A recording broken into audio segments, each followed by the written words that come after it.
So what's up guys, so for today's video is tuturuan ko kayo kung paano maglinis ng air filter ng ating Nmax version 2.1. So ang natakbo na ng Nmax natin is around 6,900 or 7,000. So first air clean net, air filter clean net.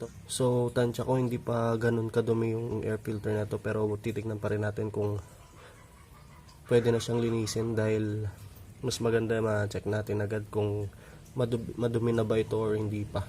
So simulan na natin.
So what's up guys, so for today's video is tuturuan ko kayo kung paano maglinis ng air filter ng ating Nmax version 2.1. So ang natakbo na ng Nmax natin is around 6,900 or 7,000. So first air filter clean neto. So sa